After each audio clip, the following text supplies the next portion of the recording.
사랑하는 여러분, 오늘 하루 평안하셨습니까? 복잡하고 어려운 세상 속에서 때로는 우리의 마음이 어디에 닻을 내려야 할지 막막하게 느껴질 때가 있습니다.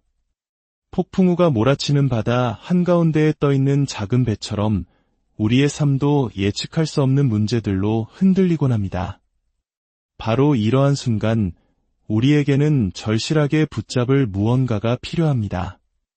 오늘 우리는 바로 그 희망에다 믿음의 영역 안에서 살아가는 것에 대해 함께 나누고자 합니다. 이 귀한 말씀이 잠들어 있는 영혼을 깨우고 지친 마음에 새 힘을 주며 더 많은 이들에게 전달될 수 있도록 잠시 시간을 내어 구독과 좋아요를 눌러주시면 감사하겠습니다. 여러분의 이 작은 나눔이 하나님의 은혜가 흘러가는 통로가 될 것입니다.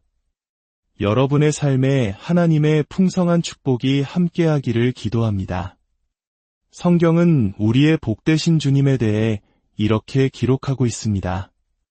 주께서는 의를 사랑하시고 불법을 미워하셨으니 그러므로 하나님 곧 주의 하나님이 즐거움의 기름을 주께 부어 주를 동류들보다 높게 하셨도다. 히브리서 1장 9절의 말씀입니다. 하나님의 뜻은 우리 안에 그분의 아들이신 예수 그리스도의 영이 거하실 때 우리 또한 주님처럼 의를 사랑하고 불법을 미워하게 되는 것입니다. 저는 예수 그리스도 안에서 우리가 더 이상 정죄 아래 있지 않으며 하늘이 우리를 향해 항상 열려있는 놀라운 영적 세계가 있음을 봅니다. 그곳은 하나님의 신성한 생명의 영역이며 무한한 가능성으로 우리에게 활짝 열려 있습니다.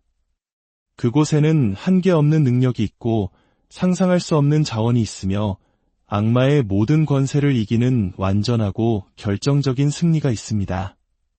우리가 참된 거룩함의 삶으로 나아가고자 하는 열망으로 가득 차고 오직 하나님의 영광만을 구할 때 그 어떤 것도 우리의 전진을 막을 수 없음을 저는 굳게 믿습니다. 오늘 우리가 함께 나눌 말씀의 제목은 믿음의 영역에 거하는 삶입니다. 베드로는 그의 두 번째 서신을 이렇게 시작합니다. 예수 그리스도의 종이며 사도인 시몬 베드로는 우리 하나님과 구주 예수 그리스도의 의를 힘입어 동일하게 보배로운 믿음을 우리와 함께 받은 자들에게 편지하노니 우리가 부활하신 주님과 복되고 영광스러운 연합을 이루었다는 사실을 깨닫게 되는 것은 바로 믿음을 통해서입니다. 예수님께서는 이 땅에 계실 때 이렇게 말씀하셨습니다. 내가 아버지 안에 거하고 아버지는 내 안에 계신 것을 내가 믿지 아니하느냐.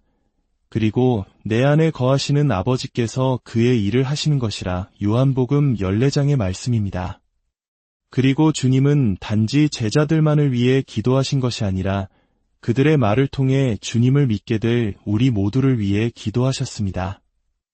아버지여, 아버지께서 내 안에, 내가 아버지 안에 있는 것 같이 그들도 다 하나가 되어 우리 안에 있게 하사 세상으로 아버지께서 나를 보내신 것을 믿게 하옵소서. 아버지와 아들의 바로 그 본성, 그 의로움, 그 능력이 우리 안에서 실제가 될 때 이 얼마나 놀라운 유업이 우리에게 주어지는 것입니까?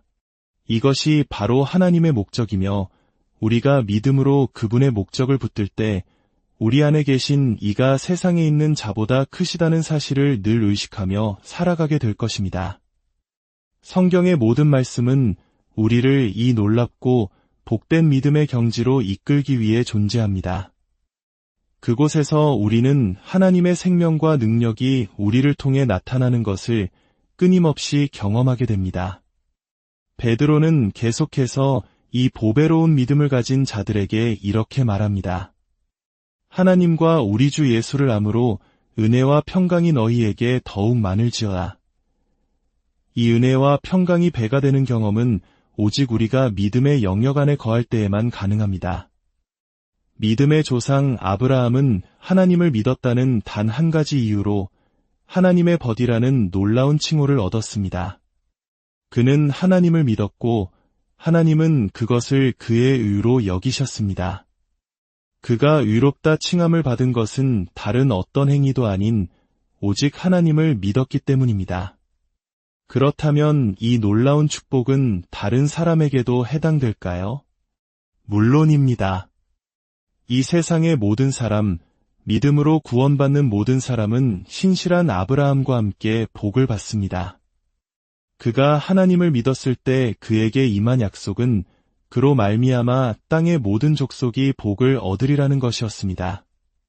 우리가 하나님을 믿을 때 우리 믿음의 축복이 어디까지 흘러갈지는 아무도 알 수 없습니다. 어떤 사람들은 기도를 받은 그날 밤에 기대했던 일이 일어나지 않으면 쉽게 넘어지곤 합니다. 그들은 입술로는 믿는다고 말하지만 그들의 내면은 불신이라는 거친 파도 속에서 헤매고 있습니다. 하지만 아브라함은 달랐습니다. 그는 하나님을 믿었습니다. 우리는 그가 아내 사라에게 이렇게 말하는 것을 상상해 볼 수 있습니다. 사라, 당신의 몸도 생명이 없고 내 몸도 마찬가지요. 하지만 하나님께서 우리에게 아들을 주시겠다고 약속하셨소. 나는 그 하나님을 믿소. 이와 같은 믿음은 하늘에 계신 우리 아버지께 큰 기쁨이 됩니다. 오래전 영국에서 있었던 일입니다. 한 젊은 여성이 갑상선종을 치료받기 위해 집회에 참석했습니다. 그녀는 집을 나서기 전 어머니에게 이렇게 말했습니다. 어머니, 저는 오늘 이 병을 고침받을 거예요. 집회가 끝나고 그녀는 앞으로 나아와 기도를 받았습니다. 그리고 다음 집회에서 그녀는 간증을 했습니다. 저는 놀랍게 치유되었습니다. 집에 가서 어머니께 이 기쁜 소식을 전하게 되어 정말 행복합니다. 그녀는 집으로 돌아가 자신이 얼마나 놀랍게 치유되었는지 간증했습니다. 그리고 다음 해에 열린 집회에 그녀는 다시 참석했습니다. 사람들의 눈으로 보기에는 그녀의 갑상선종이 이전과 똑같이, 아니 어쩌면 더 커 보였습니다. 하지만 그 젊은 여성은 하나님을 굳게 믿고 있었고 곧 자리에서 일어나 이렇게 간증했습니다. 저는 작년에 이곳에서 주님으로부터 놀라운 치유를 받았습니다. 지난 1년은 제 인생 최고의 해였습니다. 그녀는 그 집회에서 큰 은혜를 받는 듯했고 집으로 돌아가서는 주님께서 자신을 고치셨다고 이전보다 더욱 강력하게 증거했습니다. 그녀는 흔들리지 않고 하나님을 믿었습니다. 3년째 되던 해 그녀는 또다시 집회에 참석했습니다. 그녀를 본 몇몇 사람들은 수군거렸습니다. 저것 좀 봐, 종양이 훨씬 더 커졌잖아. 하지만 간증 시간이 되자 그녀는 어김없이 자리에서 일어나 외쳤습니다. 2년 전 주님께서는 영광스럽게도 저의 갑상선종을 고쳐주셨습니다. 오, 정말 놀라운 치유였습니다. 하나님의 능력으로 치유받는다는 것은 이토록 경이로운 일입니다. 그러던 어느 날 한 사람이 그녀에게 따지듯 말했습니다. 사람들이 당신을 이상하게 생각할 거예요. 거울이라도 좀 들여다보세요. 당신의 종양은 그 어느 때보다 더 커져 있다고요. 그 말을 들은 선한 여성은 하나님께 나아가 이렇게 기도했습니다. 주님, 주님께서는 2년 전에 저를 이토록 놀랍게 고쳐주셨습니다. 이제 모든 사람에게 주님께서 저를 고치셨다는 것을 보여주시옵소서. 그녀는 그날 밤에도 여전히 하나님을 믿으며 평안히 잠들었습니다. 그리고 다음날 아침 그녀의 목에서는 그 어떤 종양의 흔적도 찾아볼 수 없었습니다. 하나님의 말씀은 영원부터 영원까지 동일합니다. 그분의 말씀은 결코 실패하지 않습니다. 하나님의 말씀은 진리이며 우리가 그 진리라는 사실 위에 굳건히 설 때 우리는 가장 강력한 결과를 얻게 됩니다. 믿음은 세상의 거울을 보지 않습니다. 믿음이 들여다보는 거울은 따로 있습니다. 그것은 바로 자유롭게 하는 온전한 율법, 즉 하나님의 말씀이라는 거울입니다. 야고보서 1장 25절은 말합니다.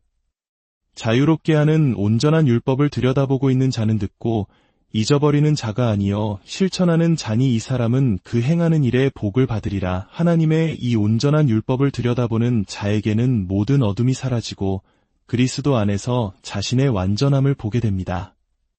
믿음 안에는 어둠이 없습니다. 어둠은 오직 우리의 육신적인 생각과 눈에 보이는 현실에만 존재합니다. 어둠은 신성한 것 대신에 자연적인 것을 앞세울 때 생겨납니다. 하나님과 예수 그리스도를 암으로 우리에게 은혜가 더해질 뿐만 아니라 평강 또한 더해집니다.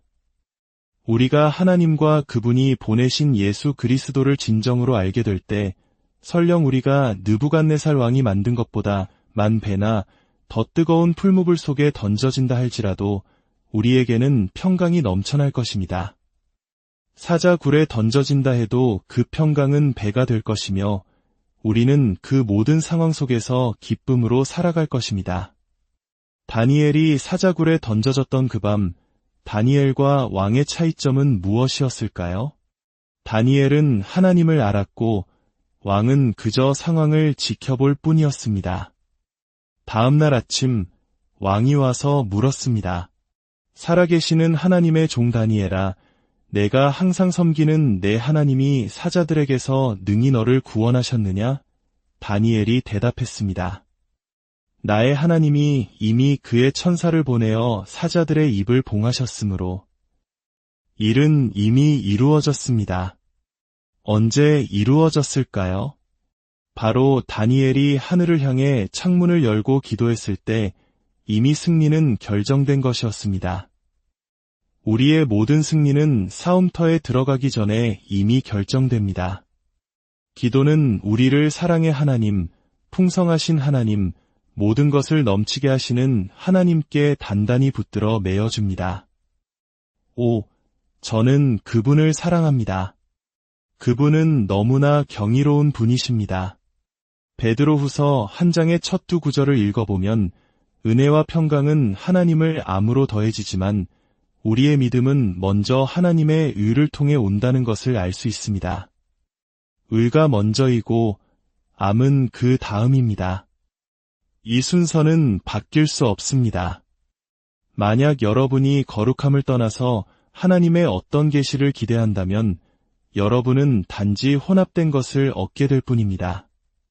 거룩함은 하나님의 모든 보물 창고를 여는 열쇠입니다. 하나님께서는 우리를 그분의 보물 창고로 인도하시기 전에 먼저 우리 주님처럼 의를 사랑하고 불법을 미워하는 자리로 우리를 이끄셔야만 합니다. 우리가 마음의 죄악을 품으면 주께서 듣지 아니하십니다. 오직 하나님의 아들이신 예수 그리스도의 보배로운 피를 통해 우리가 의롭고 순결하며 거룩하게 될 때에만 우리는 아들 안에서 이 거룩하고 의로운 삶으로 들어갈 수 있습니다. 우리의 믿음이 그분 안에 굳건히 고정될 때 우리 주님의 의로움 자체가 우리 안에서 실제가 되는 것입니다. 제가 성령으로 세례를 받은 후 주님께서는 저에게 복된 계시를 주셨습니다. 저는 아담과 하와가 불순종으로 인해 에덴 동산에서 쫓겨나고 불타는 칼을 든 천사가 생명나무로 가는 길을 막아 그 열매를 먹지 못하게 된 것을 보았습니다. 그런데 제가 성령 세례를 받았을 때 저는 제가 이 생명나무의 열매를 먹기 시작했다는 것을 보았습니다. 그리고 그 불타는 칼은 여전히 그 주위에 있었습니다. 그런데 이제 그 칼은 악마가 접근하지 못하도록 막기 위해 그곳에 있었습니다. 우리가 하나님에게서 태어날 때 얼마나 놀라운 특권을 누리게 되는지요. 그분은 악한 자가 우리를 만지지도 못하도록 놀랍게 우리를 지키십니다. 저는 사탄이 감히 들어오지 못하는 하나님의 장소를 봅니다. 바로 우리가 하나님 안에 숨겨진 곳입니다. 주님은 우리 모두를 이 놀라운 은밀한 곳으로 초대하십니다. 우리의 생명이 그리스도와 함께 하나님 안에 감추어져 있는 곳, 우리가 지존자의 은밀한 곳에 거하며 전능자의 그늘 아래에 사는 곳으로 말입니다. 하나님은 이 복된 은혜의 영역에 당신을 위한 자리를 마련해 두셨습니다. 베드로는 계속해서 말합니다. 그의 신기한 능력으로 생명과 경건에 속한 모든 것을 우리에게 주셨으니 이는 자기의 영광과 덕으로서 우리를 부르신 이를 암으로 말미암음이라. 하나님은 우리를 이 영광과 덕의 영역으로 부르고 계십니다. 그곳에서 우리가 지극히 크고 보배로운 그분의 약속을 먹고 자랄 때 우리는 신성한 성품에 참여하는 자가 됩니다. 믿음은 바라는 것들의 실상입니다. 바로 이 땅에서의 삶 속에서 말입니다. 바로 이곳에서 하나님은 우리가 그분의 신성한 성품에 참여하기를 원하십니다. 그것은 다름 아닌 주님 자신의 생명이 우리의 온 존재 속으로 흘러 들어오는 것입니다. 그리하여 우리의 몸 자체가 생명으로 가득 차고 모든 세포, 모든 핏방울, 우리의 뼈와 관절과 골수까지도 이 신성한 생명을 받게 되는 것입니다. 저는 주님께서 이 신성한 생명, 곧 그리스도 예수 안에 있는 생명의 성령의 법이 우리의 육신 안으로 흘러들어와 우리를 죄와 사망의 법에서 해방시키기를 원하신다고 믿습니다. 하나님은 우리의 믿음을 굳건히 세우셔서 우리가 이 신성한 생명, 곧 하나님의 아들의 신성한 본성을 붙들기를 원하십니다. 그리하여 우리의 영과 혼과 몸이 우리 주 예수 그리스도께서 강림하실 때까지 온전히 보존되기를 원하십니다. 혈루증을 앓던 여인이 치유되었을 때 예수님께서는 자신의 능력이 나간 것을 아셨습니다.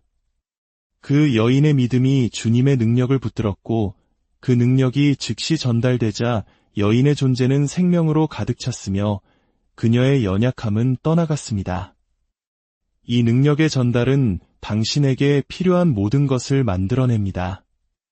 하지만 그것은 오직 당신의 믿음이 그것을 향해 움직일 때에만 일어납니다. 믿음이 곧 승리입니다. 당신이 믿을 수만 있다면 그것은 당신의 것입니다. 저는 수년 동안 피부병으로 고통받았고 온몸이 쇠약해져 피를 쏟기까지 했습니다. 어느 날 저는 너무나 절박한 심정으로 기름 한 병을 가져다가 제 몸에 붓고 이렇게 기도했습니다.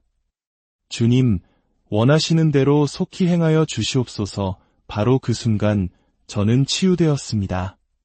하나님은 우리가 감히 하나님을 믿는 믿음의 행동을 하기를 원하십니다. 믿음처럼 보이는 것, 믿음의 모양만 있는 것이 있습니다. 하지만 진짜 믿음은 끝까지 하나님을 신뢰하는 것입니다.